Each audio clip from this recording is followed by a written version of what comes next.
What's going on, Canes fans? Welcome back to the Croot on the U, brought to you by the Scoop on the U.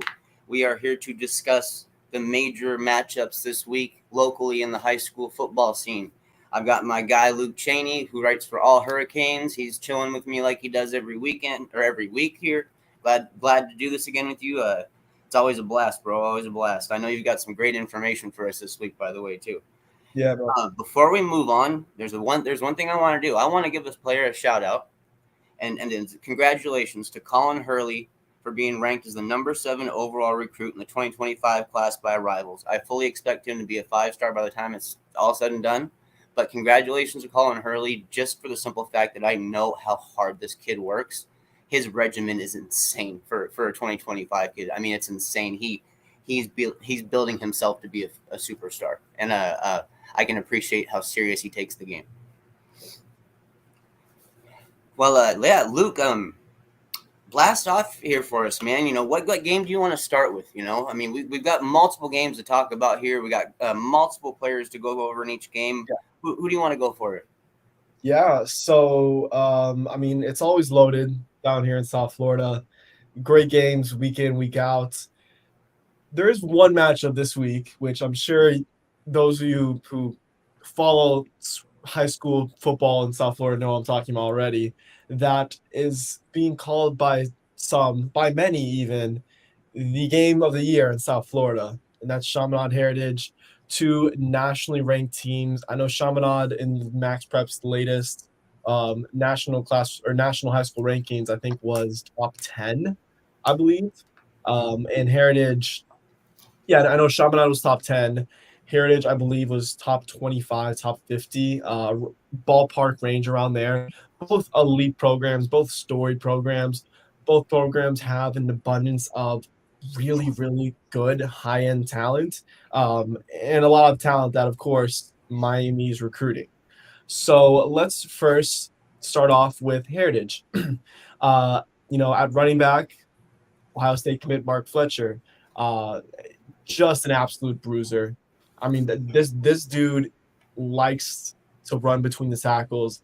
This guy likes to initiate contact. He is someone that, Ohio State's getting a good player. Ohio State is really getting a good player here with Mark Fletcher. Assuming he sticks with Ohio State, I'm not sure if Miami will re-enter things with him, just because I see them taking possibly only one running back this class. And if they do take one running back, I think they would, or they'll likely go after or focus their sole attention on Chris Johnson from Dillard. But Mark Fletcher is just a tremendous back, and just especially in high school when he has that physicality advantage, it's game over. The running back I also want to talk about on Heritage, Byron Lewis, class 2025 sophomore. The way he runs is very Kenyon Drake like. If y'all remember how he just the long strides, just the fluidity of how Drake ran at Alabama, I kind of see the same with Lewis, in his sophomore year at Heritage, albeit Lewis is not as tall and lengthy as Drake is. I mean, I think Kenyon Drake's like 6'1", 6'2". He's super tall running back. But Lewis is an absolute dog. This guy really impressed me from what I've seen from him, and he is getting recruited by Miami along with just an abundance of other Power 5 schools. And actually, in the rival rankings that dropped today, he was ranked as the number 31 overall player, I believe, in the entire class, which just kind of speaks to how highly a lot of people think of him. And this guy is going to be someone who, forget about a 4-star. This could potentially be a future 5-star player in the making. So keep an eye out for Byron Lewis, a name that has gone, a little bit in the background just because he is playing behind Mark Fletcher, who, like I said, we all know about him. I'm going to touch on wide receiver real quick. Obviously, Brandon Ennis. What more can you say about him? Best receiver in South Florida. I mean, go ahead to talk about Brandon. Just an incredible player, dude. I mean, it's just all around. I mean, there's a reason why he's the top guy. There's a reason why he's been the top guy for a while. There's a reason why it's hard to retain those positions a lot of the time, especially through a long period of time. Other guys improve, show up, other guys fall off. He's continued to prove his worth, dude, and he's just, the upside's there, man. The 5-star upside is absolutely there with that player no matter what. Yeah, I mean, the 5-star upside is there. Floor-wise, I would say, and we all know how good this receiver class is for South Florida in the class of 2023. I mean, you have guys like Jaylen Brown, Keem Williams, Andy Jean, William Foles, Ray Joseph, forgetting guys. But Brendan Ennis probably has the highest floor out of all those guys. He is someone that I could see being an instant impact player at the college level, at likely Ohio State, assuming he he signs where he's committed. Just instant impact player, someone that can really just make imprint his abilities onto the game day one, and he's just going to be a tremendous player, future NFL player, God willing, hopefully. I want to touch on the secondary real quick on Heritage before I move on to because there are two guys there that I want to talk about. The first one and the main one being Damari Brown. He is a very, very, very physically gifted cornerback. He stands at, I believe, like 6'2", I want to say. Weighs in at 180. He has great size already for a corner. Like one of the main critiques of many corners that come out of high school is that they're usually very, very skinny, and they usually take some time to build weight. I remember I think I mentioned this before in a previous episode, but to Corey Couch leaving Chaminade was $145. Dude needed to add some weight. Damari Brown, while whichever college program is able to earn a pledge from Brown, they'll still want him to add weight, but that weight is there. I mean, the starting point is already there. He is someone that Miami is recruiting heavily, and he is someone to definitely keep an eye on, because this is where I think Coach Adai will really show his recruiting prowess. Miami only has one cornerback in its entire DB class, in Rob Stafford, who is very good, but you need more bodies there. And I think within the next 3 to 4 months, you'll definitely see more names emerge as, Coach Adai really finishes with the evaluation process and really just goes all in on the guys he wants. And I'm sure that Damari is one of those guys. And then let me touch real quick on Damon Fagan. That's the guy I want to hear about, yeah. North Carolina State commit. Nothing really new on that situation. Okay. As of late July, when last got word from that from him, still very solid North Carolina State. Great program they have there. I mean, that's the team that's going to do great things this season. But he still hears from Miami. He still hears from Miami quite often.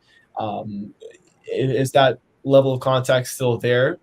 I'm not sure. It might be. I don't want to assume it is, just because 2 months in recruiting is, who knows really. But a very talented player, and I mean, Damari and Damon. I mean, those are guys that have been in the mix of some very, very loaded Heritage secondaries over the past few years. So really have an opportunity to shine this year, and that's what they've been doing.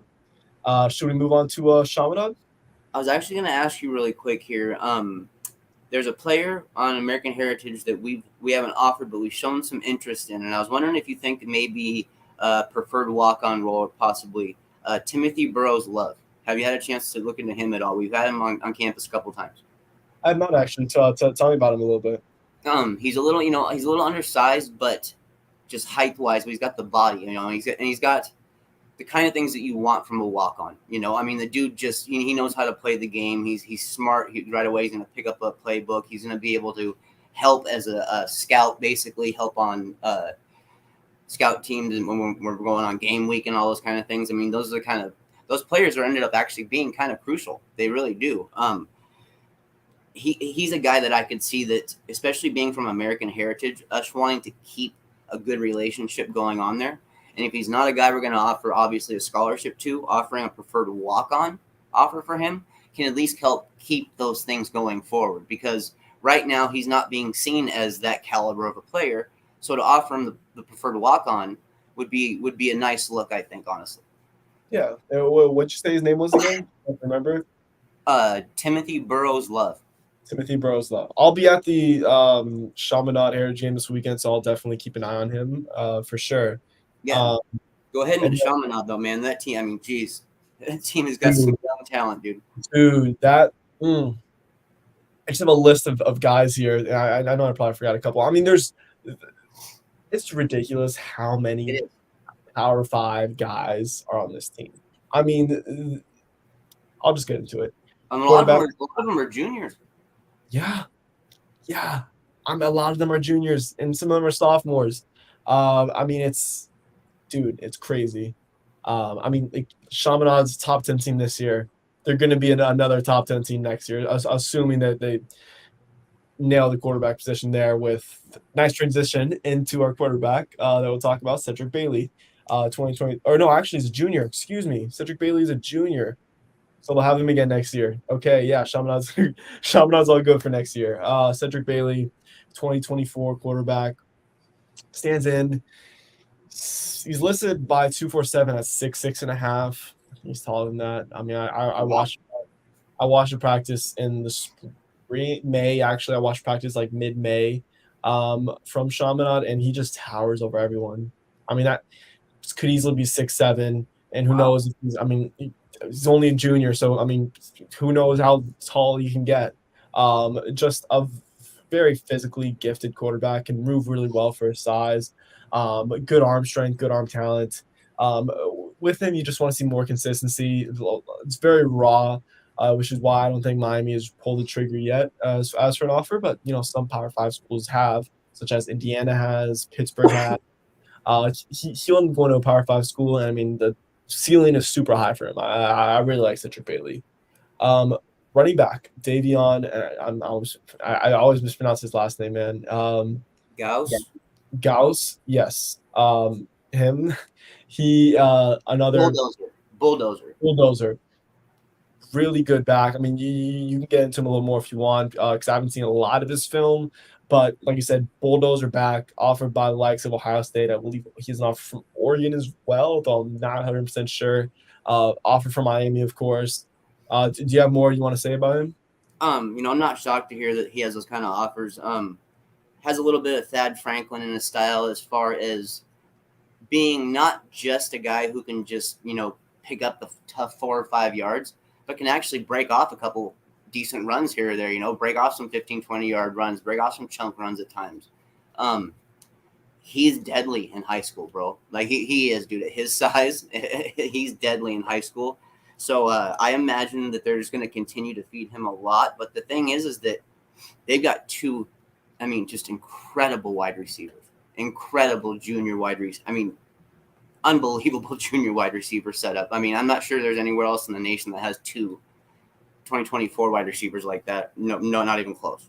No, yeah.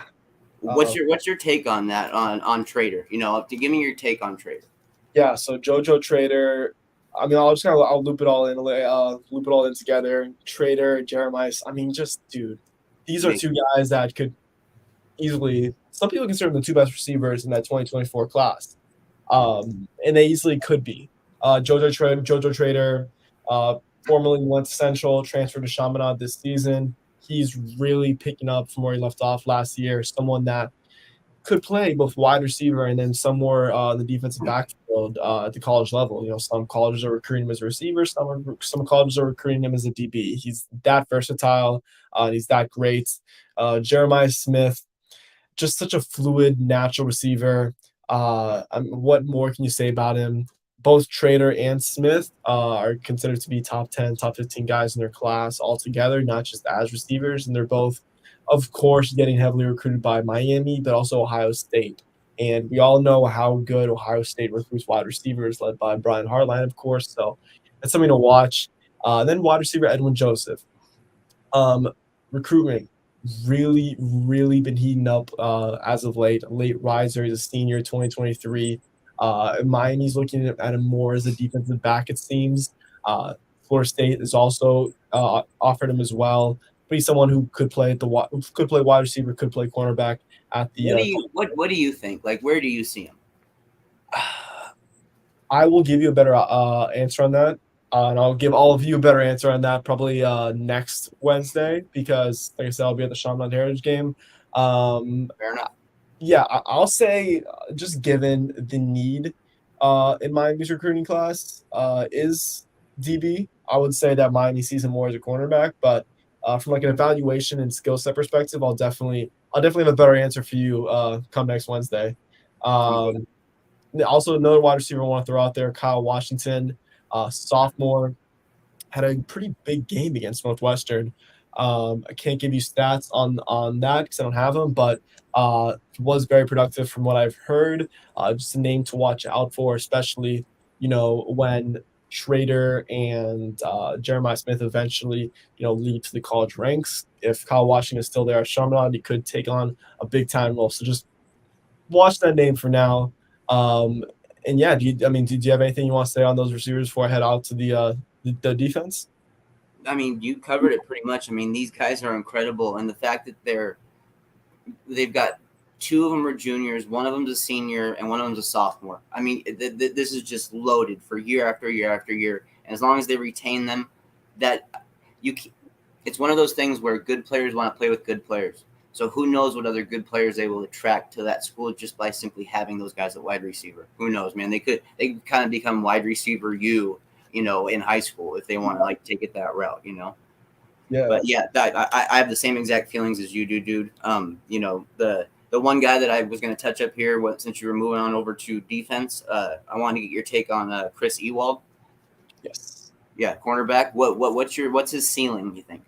Dude, that guy is super high ceiling. Was ranked, I believe it was number 24 in Rivals top 100 rankings for 2025. They're released today. I believe so. Don't quote me on that. Look for yourself. But he's in there somewhere. He's in there somewhere. I think he was in the 70s and 247s top 100 rankings. He's gonna be a 4 or 5 star guy.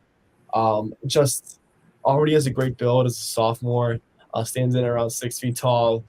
In regard to Miami, of course, Miami is all on him from a recruiting perspective. From what they can do, obviously, there's a lot of restrictions on what they can do with the class of 2025. But Chris is, someone that has been on Miami's campus. He's been there 4 times, just throughout, spring and whatnot. Definitely a guy that Miami will pursue very heavily, along with a lot of other really good schools. So watch out for that. Also, one player that I forgot to mention on the offense side, DeAndre Duffus, tackle for Chaminade, is a Maryland commit. Someone that I don't really see Miami targeting unless he's been to some camps and stuff with us, but we haven't really, gone the whole way with him. Yeah, I just see it as, Miami already likes where they're at tackle. They obviously want to include another elite tackle in the Samson Okulola. Absolutely. And his recruitment is one that, could take till, early signing day or signing day. He's recruiting or he's not seeing commitment anytime soon, which is fine. But at the same time, I don't expect Miami to really fill that role in their recruiting class with Duffus, but a very talented player nonetheless, committed to a Power 5 school in Maryland. So, congrats to him for that. Just a player to watch as well. Remember, Okunlolo's got an older brother who is in college as well, so he can tell him, hey, take it easy. Let these colleges really, really impress you and run out the red carpet and see who truly wants you at their school. So having that advice is pretty valuable. Yeah, I mean, listen, man, if I was a top end prospect, I would be taking my time with this, man. Oh yeah. If I had the option, granted, a lot of kids don't have the same option, and they have to commit, to right away. Exactly, but for a guy like Samson, a guy who could go anywhere in the country. I mean, this guy's he can go anywhere in the country. Any school would create a spot for him. I would take my time. It's like enjoy this process because I mean it's not many people can go through this recruiting process. So yeah, if I was in that position, I would be doing the same thing. The one nice thing for us is that we have got Malagoa, and we've also got ourselves, who I think is extremely raw, but could be a high end prospect in the future for us, which is Frankie Tinalau. I think that's a 2-3 year project maybe, but that could be big for us as well. So if we happen to miss on Oklahoma, putting all eggs in one basket kind of thing or whatever, if we happen to miss on him, I'm not sold that Tinalo is just going to be a backup the rest of his career. I like his upside a lot. Yeah, I'll touch real quick on Frank. Oh, actually, let me just touch real quick last two players in Chaminade, and then I'll move on to Frankie. Just real quick, safety Zaquan Patterson, another 2024 guy. Amazing top-end guy, getting recruited by, of course, the likes of Alabama, Ohio State, Miami. Will he end up recruiting or will he end up committing to Miami? I don't know. Such a talented player, such a physically dominant player at his level, and someone who just locks down what is a very good, and I think nationally underrated defensive back room at Chaminade. Because listen, we all know about their wide receivers. We all talk about them all. Trader, Smith. I mean, and this is not me. I don't mean to slight them at all. But Chaminade's defensive back room is insane. Yeah, we got talent. Another guy I want to talk about as well. Cornerback Luke Evans, 2023 Cincinnati commit. Yes. He's measured in as I forgot which site it was. I think 247 has him at 6'1.5". Another site has him at 6'3". Luke Evans. Yeah, last I saw 6'3", 170. I mean, he fits that Sauce Gardner build at that left in Cincinnati, just long, tall, lengthy, and who knows really. Miami doesn't seem to really be super on him right now. I know Evans took an OV to Penn. He committed to Cincinnati, I think June 5th this past year. Then took an OV to Penn State, I think June 10th, I read. And there was nothing since then. So I don't know, haven't heard anything on the front of Miami on that. But regardless, he's a very good player, very physically gifted player, and just a tremendous piece in that Chaminade defensive back room. My hope would be as time goes on, we become more and more of a school that he likes to look at. It's about winning right now. It's about not just competing, it's about winning at Miami right now. If we want to start, pulling these top dogs from these big schools and stuff, even the secondary players from those kind of schools, the Plan B guys and stuff like that too, that they can end up at Cincinnati's and Tulane's really easily. So I mean, we gotta do this right, man. And thankfully, we got a high paid staff that knows what the hell they're doing. So hopefully it follows through. But is there anybody else on defense here on Chaminade you wanted to touch on? I mean, that's all I have, unless there's someone else that you want to discuss, or we can move on if you want.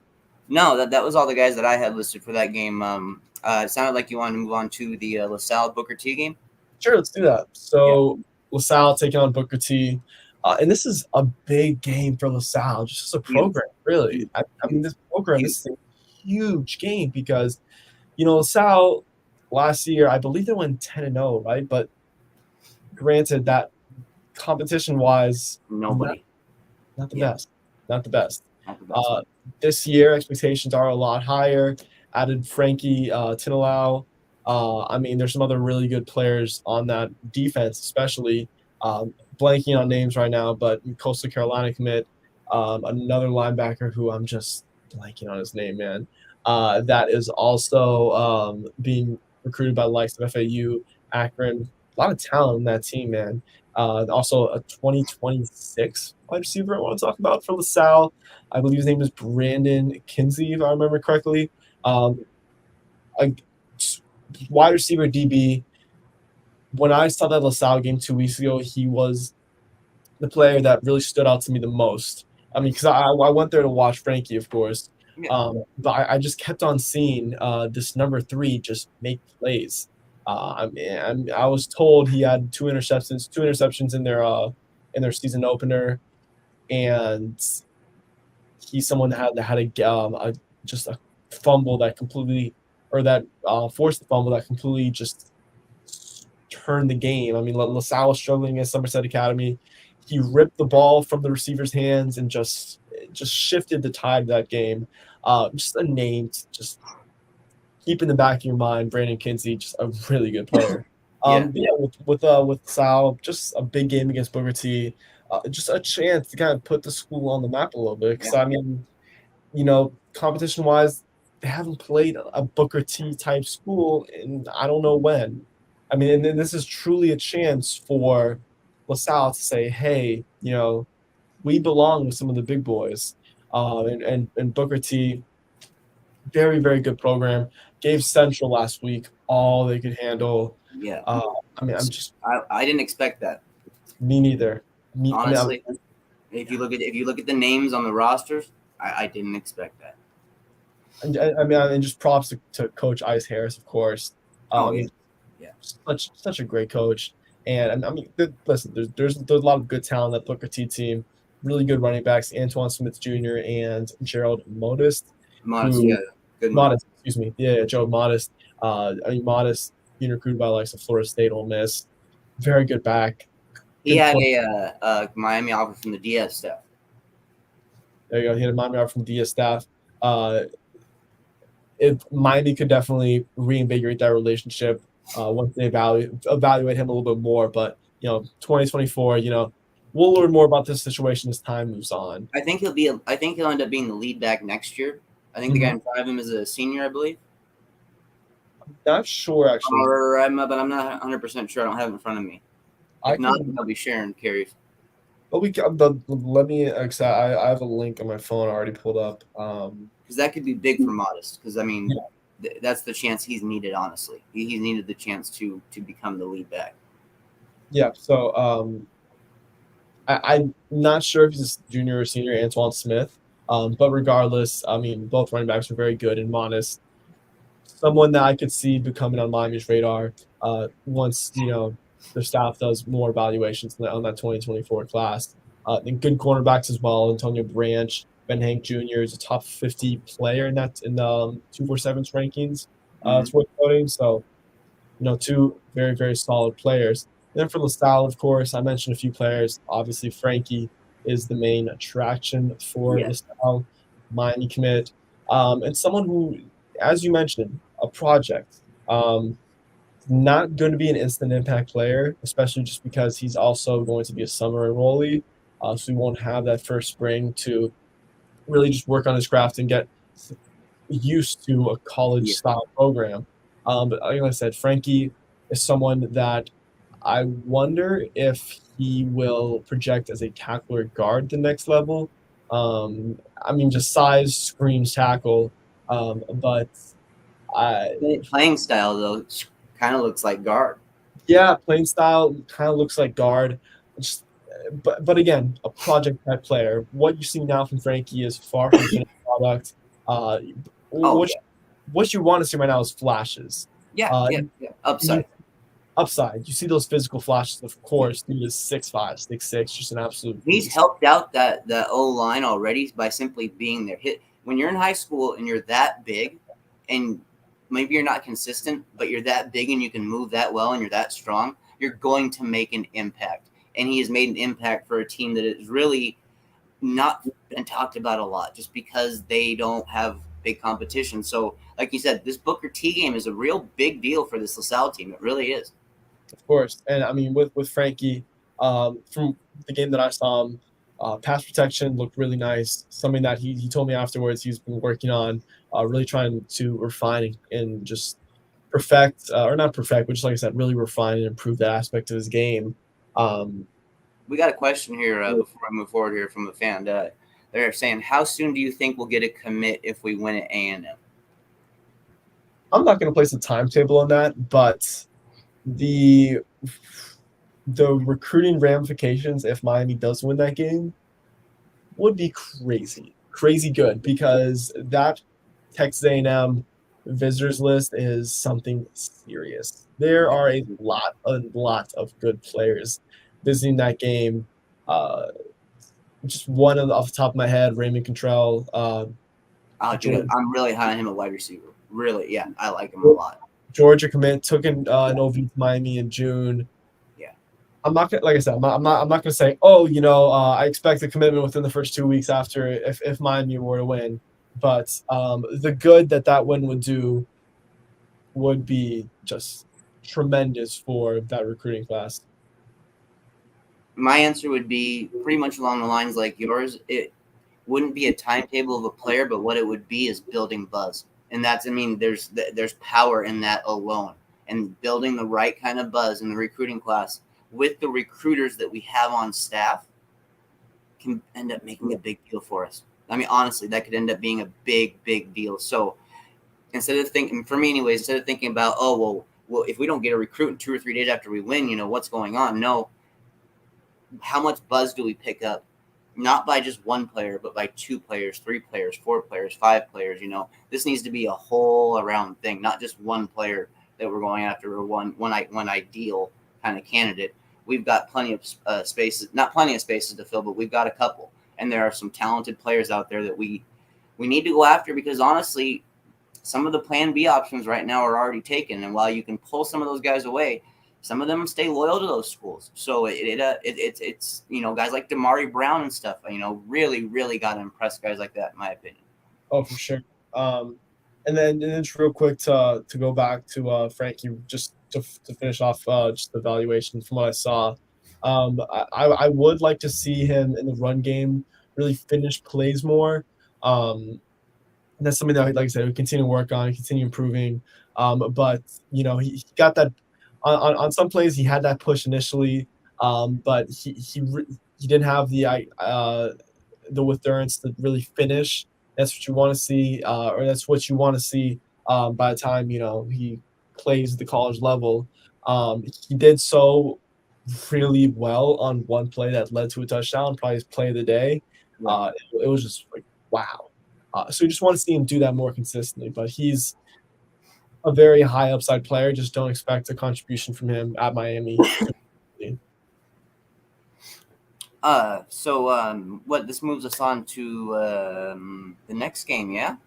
Let's do it. What game you want to talk about next? I say Miami, Edison, Northwestern. What do you think? Dude, big game for both schools. Northwestern trying to rebound from the loss they took to Chaminade, 42-14 at Traz. Mm-hmm. A game that not as many people saw as if it were to be played that Thursday. I think the game was originally scheduled for Thursday. Got postponed until Saturday morning, which coincided with the Miami game that was already scheduled for noon. But yeah, I mean, like, tough game for Northwestern, for a very talented Northwestern team. And now they have a chance to rebound against a very good Edison team as well. I really want to see Edison play, man. That's like the team that I'm really circling on my calendar. I think I'm probably gonna watch them play probably Palmetto in like mid-October. So a battle of some Miami Connect with Ray Joseph versus the Washington Twins. Yeah, it's like the first week of October or something, like the 6th or something. Yeah, but I mean, like, just going on Northwestern Edison. Both teams obviously led at the wide receiver position by for Northwestern and Eugene, of course, and then for Edison, Ray Joseph, and yeah, it's gonna be a fantastic matchup. Edison also plays LaSalle this year. They do. That's another good game for. Listen, LaSalle. LaSalle also plays, if I'm not mistaken. They might play Northwestern this year. I'm not 100% sure. I might have. Let me check on that. I'm looking at it right now here. They do. They do. They play Northwestern at Traz. They got Monsignor Pace. Yeah. No, I mean, like, listen, like, when LaSalle, from a scheduling perspective, LaSalle's not messing around. No, they're trying to upgrade. Oh yeah, and listen, I mean, like win or loss, it's great that the program is doing this. Yeah, just going back to the Edison Northwestern game. Just a big rebound opportunity for Northwestern because that loss, just I mean, to lose by 4 touchdowns, really tough. Really just dampened some of the momentum that team was building. Especially when you got a quarterback and a wide receiver like they have, that you'd think, would be able to put up some points in high school for sure. And since we're talking about Northwestern's offense and Jamari Ford, just one of the most fun players in South Florida. 5'6" running back. Just such a threat in the open field. Yeah, and it's fun to watch, dude. It's fun to watch, but he'll be playing a very, very good Edison team. Yeah. We'll see what happens. Who stands out to you on this Edison defense? Man, not gonna lie, evaluation wise, I haven't really watched much Edison. I mean, if you can answer that question, who stands out to you? I honestly haven't seen anybody truly stick out in a fashion that made me just say, "Oh my God, wow!" Wow, this is a guy I have to look after for me. Nathaniel Joseph so far has been just my focus, and I know Edison has more talent than that, but dude, I just haven't seen anybody on the defensive end yet that's really wowed me. Unless I'm forgetting somebody, and it's just obvious, and I'm a fool. But from off the top of my head, I just haven't seen that, dude. Northwestern, I believe, has a little bit better of a defense there. Who do you think wins that game? Miami versus Northwestern. I think Northwestern. I think Northwestern wins that game somewhat comfortably, just because of the talent advantage that they do have. One player I will mention for Miami Edison, just because since we're talking about the game, quarterback Adrian Posney. Has that connection with very talented. He is an Auburn commit. Someone that Miami was recruiting a little bit. He attended Legends Camp back in June. But didn't we offer him when he was like 15 or 14? I think so. Yeah, no, I think you're right. So listen, Miami was on him early. And then Tyler Ronson.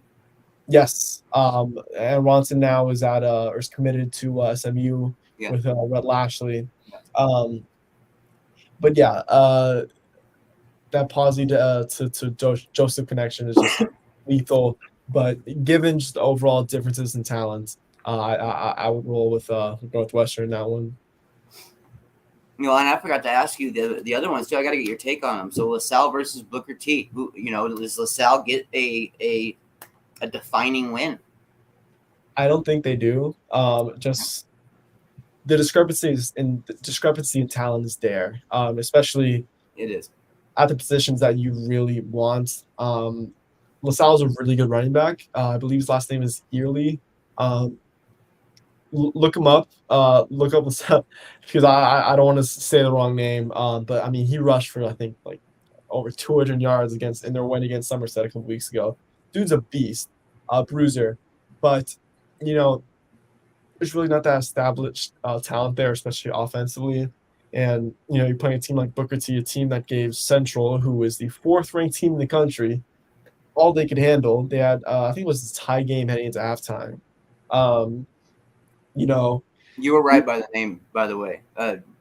Javian Amon Early. Yes, look him up.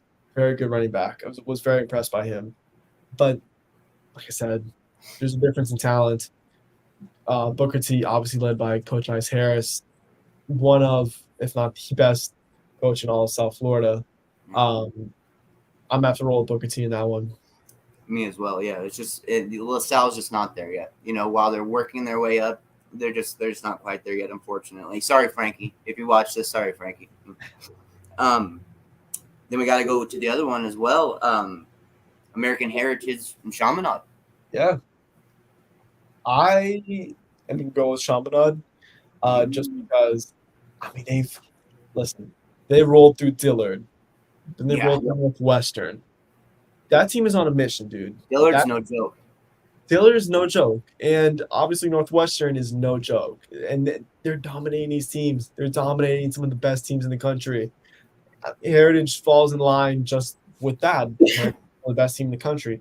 in the country, a whole lot of talent there, and they have the talent edge at multiple positions. A nice mix of juniors and seniors Oh contributing. yeah, but at the same time, man, I just think the Chaminade team is so good. The games we played at home for Chaminade and Hollywood. I'm about to go with the Lions in this one. Let's go with Chaminade. I'm gonna have to go with you as well on that one, dude. Even though we're all picking the same ones here so far, we might get a different one here in the future here shortly. Because the next game that we're going to be talking about here is Dillard versus Miramar. Dillard. We've got don't we have a 2023 commit there, Antoine Jackson? 2024 commit, cornerback. Yes, like cornerback, safety. Yeah, defensive back. Yeah. They also have a stud in the 2025 class, top 5 defensive lineman in the 2025 class, Armando Blount. Dude, his film, even though he doesn't have much, the short little bit I've seen, dude, I see why he's already ranked as a top 5 defensive lineman in that class. I see it completely, dude. And then of course it's interesting they've got Belfort playing quarterback, and he's kind of polarizing because of who his dad is and stuff like that, and it brings the spotlight out, brings the cameras out and the news crews out and stuff like that. So I mean, it is kind of a big deal for high school. And then of course we got to talk about the running back that we're pursuing, Christopher Johnson. I mean, he seems to be the guy that we are absolutely pursuing. I'm impressed by this Dillard team. Can Miramar hang with Dillard? That's the question. I don't know, man. I mean, listen, Dillard is another team that always produces great defensive line talent. I mean, just the likes of John Ford, he went to Dillard. The team, especially on the D line, is always it's a factory of sorts. And just a couple other guys I want to highlight real quick. Anthony Smith, 2025 D lineman, has a Miami offer. Really, really talented player. He is someone that has high goals for himself this season. I spoke to him at Legends Camp, said he wants to get 10 sacks this year. Wow. On his way doing that. Another guy who I want to touch on is Terrell Green, another 2025 player that I don't believe has a Miami offer quite yet, but I think he will get it. Just a very talented guy. Already has Power 5 offers from multiple schools. And I mean, it's just like that the 2025 trio on that front seven between Blunt, Green, and Anthony Smith is just remarkable. It's just remarkable. I like during Miami Legends Camp, or no, not during not during Legends Camp. It was during the cookout, the cookout they had.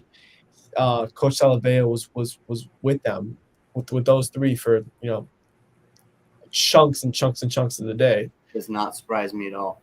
Exactly. I mean that so much talent there, man. And the coaches that Dillard likes or like what's happening right now in Miami.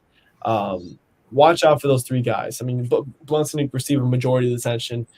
Watch out as well for Anthony Smith. And then watch out as well, even though he doesn't have that Miami offer to my knowledge. Watch out for Terrell Green because all 3 of those guys are very, very talented players. And it's just because of that, I do think they will overwhelm Miramar to a point. That was like my backup game option for this week. If I wasn't able to get like credentialized for the whole Chaminade game, I was probably go out to the Dillard game because I want to see those dudes play. But yeah, I'm picking Dillard in that matchup. What about you? Dillard definitely.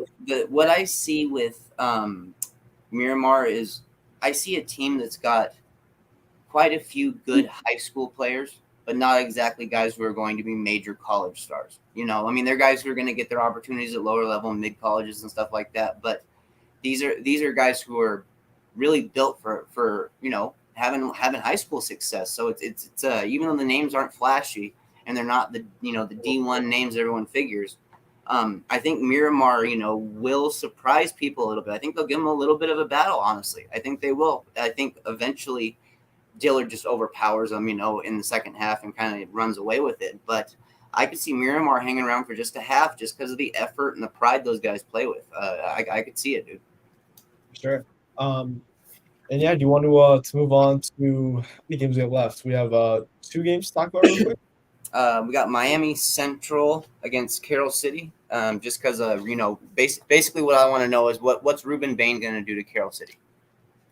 Yeah, Central should win that, and this isn't to slight Carroll City at all, but I mean there is a talent advantage in favor of Central. Just Yes. say, I mean, this you can say the same with whichever team Central plays. Um, just the talent on that team is absolutely remarkable. Ruben Bain, who is one of the best high school football players on the defensive line to come out of Florida, and I mean, like, just the production speaks alone. I don't Just care about the rankings, dude. Those rankings, dude, are ridiculous, bro. He's so productive. It's unbelievable. the production is there, and he's doing so at a very high level of competition. I was trying to make it out to the Central game last week, but I did not end up going just because I did hear that Bain was held out for injury reasons. Um, so possible rebound game or possible bounce back from that injury game against Carroll City. Yeah. My Central should win by a lot, what it seems, but a whole lot of talent on that Central team. Some 20-foot, 25 DNs that are worth mentioning on Central as well. I'll touch base or read them off real quick. Just got to jot it down. I should mention 2025 defensive end D'Angelo Thompson and Randy Adarica, I believe I'm pronouncing his last name right. Randy has offers from FSU, UF, Auburn, Tennessee. I think he'll get a Canes offer soon. I'm sure he will. Just listen. Ruben gets the majority of the attention on that Central D line, but there's no doubt other talent besides Bain on that on throughout that unit. And then that front seven, of course, Louisville commits Stanquan Clark. They wouldn't be as good as they are if they just had Bain. I mean, Bain would be getting double, triple teamed, even possibly. So guys like Stanquan Clark and stuff help keep the offenses honest. They can't just cheat. They got to be able to focus on multiple guys. Yeah, but I mean, who else stands out on that defense to you right away that can help out Bain on that front? Well, I mean, we spoke to him last week, Ezekiel Marcelin. Yeah. Very, very great dude, great player, someone who's going to continue shooting up the rankings. Young, but doesn't play like a 2025 kid. Not at all. Not at all. And then just touch on Clark real quick. Louisville commit. Miami likes him. He went to the Bethune-Cookman game in week 1. So I wouldn't say his recruitment is necessarily completely shut down, 100% locked up. So we'll see what happens with that situation as time goes on. Just a couple other players that are worth mentioning. Wide receiver Lamar Seymour, former Miami commit, now committed to Pittsburgh, and also 2025 cornerback Amari Wallace received that Miami offer not too long ago. Super talented player. So much under and upperclassman talent throughout the Central defense. Dude, I'm glad that you brought those names up, dude, because I've been trying to wiggle my way over my fan zone right now, and a piece of paper blew out, dude, and I've been trying to get it back, but I haven't been able to get it back this time. So I'm glad that you brought those guys up there, dude, especially Amari, dude, because with him just getting that offer, he's a player that Canes fans need to get more familiar with, because I think he's genuinely talented, and he's already shown it this year. Okay. And then moving on a little bit to you want to move on to the Palmetto game? That's all you, brother. Yeah, speak on it. Let's do it. So Palmetto got that first one of the season last week against Killian. Rivalry game. They won 33-13. Game, which for Robbie and Bobby Washington, that was their old school. That was their old team. So good for them to get that win at home. Funny story actually with that. I'll tell real quick. So I'm really going to high school games for the first time this season, right? And I was not aware that Palmetto plays all their games at Tropical Park. So I drove over about like an hour before kickoff to Palmetto's high school, of course. I'm just driving around, like, asking people, like, hey, like, where is this football field? Couldn't find it, couldn't whatever. Eventually, someone told me, like, yo, you only play Tropical Park. I'm like, oh, shoot. So I was able to get there about 10 minutes before kickoff. You know, both Washington brothers did their thing in that game. Killian. They're so fast, bro. Both of them are so fast. Listen, with Bobby, he only had one tackle from what I saw in special teams, but that isn't a slight to him just because Killian was pretty much avoiding him throughout the entirety of that game. Yeah. He's a hell of a gunner, that for sure. He was like the definition. I mean, he was used, in coverage, and just a very versatile player, and someone that, once the coaches at Miami are able to get their hands on him, he'll be used in a multitude of ways. I don't really see him as a Mike. I see him more as a Will or a Sam, someone who can play around in coverage a little bit. Obviously can work in the gaps and fill those run gaps, but the versatility is there for him to play in coverage and play in more of a versatile role.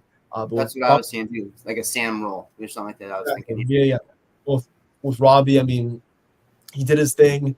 He had a receiving touchdown. He had a rushing touchdown. His first 2 touchdowns of the season.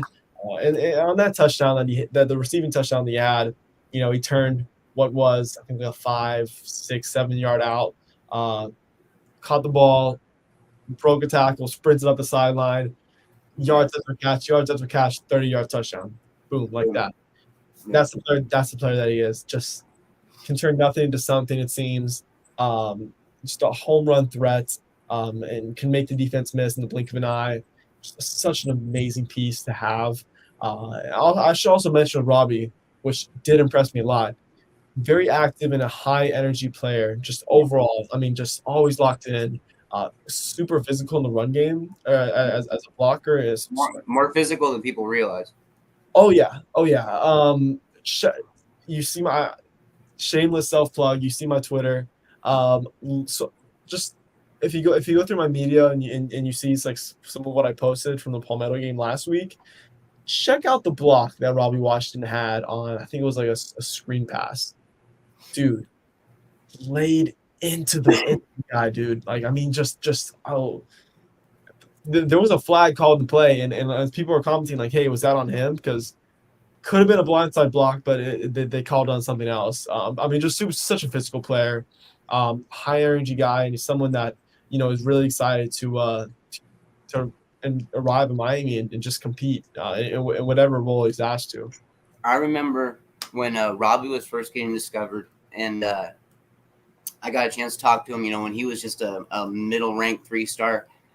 Kind of on the Isaiah Bond thing. And then I was telling him about the Isaiah Bond trajectory and what speed can do and getting your speed noticed and how fast it can move you up the boards, because he was really wanting to move the boards. He knew how fast he was. He knew he had that skill. He just wasn't being seen. Yeah. And dude, so, after talking to him for a while, he starts telling me about this brother that he has, Bobby. And he's like, dude, it's not just me. Bobby is a badass too. Like, Bobby's amazing. And he's like, Bobby's bigger than I am, height and weight, and he runs just as fast as I do. And I said, dude, it's like, hold on. I was like, dude, you run like a 4.4 basically already. You're telling me your linebacker brother, or the one that was playing free safety even for a little bit, runs just as fast as you with an extra 20 pounds and extra height? And he said, he's like, give me 1 minute. And he went and he pulled up a video of those two racing in the street in front of their house. They're competitive as hell. They're brothers, Yeah. And they were racing in front of the street of their house, and they were neck and neck, bro. Oh my God. That is how fast Bobby is. That's a hell of a story, man. Wow. I mean, just listen. Can play a little safety. Can play just such a versatile player. I mean, as you said, dude is fast. For a linebacker, dude is fast. He's gonna hurt some people when he hits them. Oh yeah, no, he's a hard. I'm sure some of you are watching this have seen a few of his hits. He's a hard hitter. He lays the boom. He has a nice hit stick. But yeah, I mean, just both those guys, tremendous players who, great additions to Miami's class. And then their father was a 5-star himself coming out of high school. So I mean, this is a family that's familiar with football and familiar with the recruiting game. So congrats to the Miami coaches for landing 2 very, very, very good athletes. That, I mean, in my opinion, I don't even want to just consider them like linebackers or running backs. Whatever. These are amazing athletes, amazing football players, just in general, and they're going to contribute in multiple ways for us, I believe. I mean, even on special teams, we can have Robbie back there probably. So, Wait. dude, that speed alone, it's unbelievable, dude. His big thing is yards after the catch right now. He's working on that the most. And quarterbacks, everybody wants get their quarterback the ball, their hand as fast as possible, but not everybody has Robbie Washington to run a quick slant to and take it 5-6 yard passes for 75-yard touchdowns. And that's the kind of stuff that he's doing. And he's doing it on a fairly regular basis, and he has been doing that for a couple of years now. So it's about time he got noticed, and I'm glad. I hate to say it, I'm almost kind of glad Bobby flew under the radar a little bit, dude, just for the fact that like we really, really secured him. I didn't want to lose him because I understood how special of his upside he was. Yeah. And I wanted to make sure we got both those brothers because they're both special players, dude. And I mean, just electric, absolutely electric. I think Coach Steele is going to have a blast working with Bobby. He's going to have a blast. That's exactly the type of player he likes to work with. Yeah. You touched on all of that. I mean, Coach Strong has and Coach Steele and that whole defense staff has a really, really special player in their hands in Bobby. And then just real quick to touch on Columbus, I'll only mention one player, just for time's sake, TJ Capers. Yeah. Incredible linebacker. As big of a must get as I think you can draw up in that 2024 class. Like Miami has to get him. Yeah. TJ Capers has to be a Hurricane. Yeah. We have to keep building the linebacker talent. Yes, just given that not only is he a linebacker, which is a position, not only is he an elite linebacker. Okay, this guy is likely going to be the best or second best linebacker in his entire class. Not only is he an elite linebacker, which is a position of need when looking at that entire defense. He's a South Florida linebacker. Not only is he a South Florida linebacker, he's also a Columbus linebacker. And we all know about those connections that, Mario went to Columbus. Alonzo Highsmith went to Columbus. Coach Mirabal, he went to Columbus. A lot of Columbus. They're legends there. There are legends there. And, that I talked to TJ back in June. Coaches have mentioned with him about that connection. And he is someone that Miami really needs to grab in that 2024 class. He is at the top. I mean, there's so many good players in that 2024 class. Locally, especially, it's just nuts. We mentioned quite a few of them. Okay, I think TJ is that number one guy in that class. On the big board, yes. Dude, there's even guys who are like Aldarius Hayes and stuff like that. Guys who aren't even getting the credit that they should. I mean, this guy is a possible freak.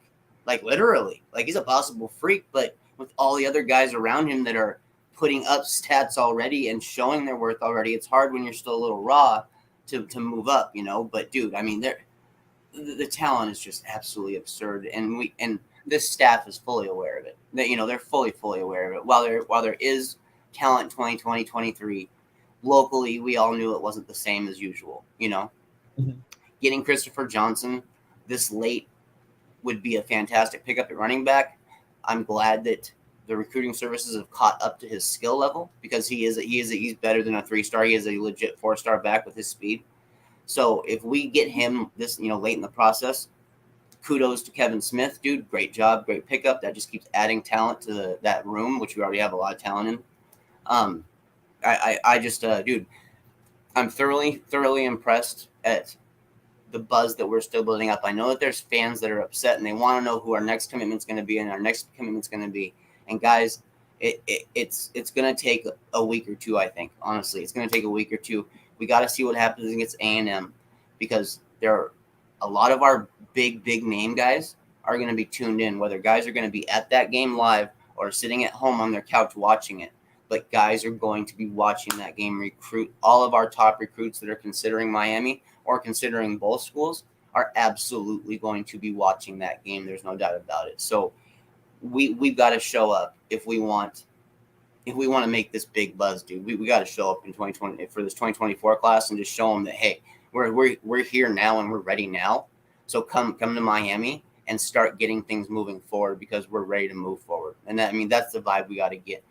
I don't want to lose to, everybody. And then, like we can say, nobody wants to lose to the team that just lost to App State.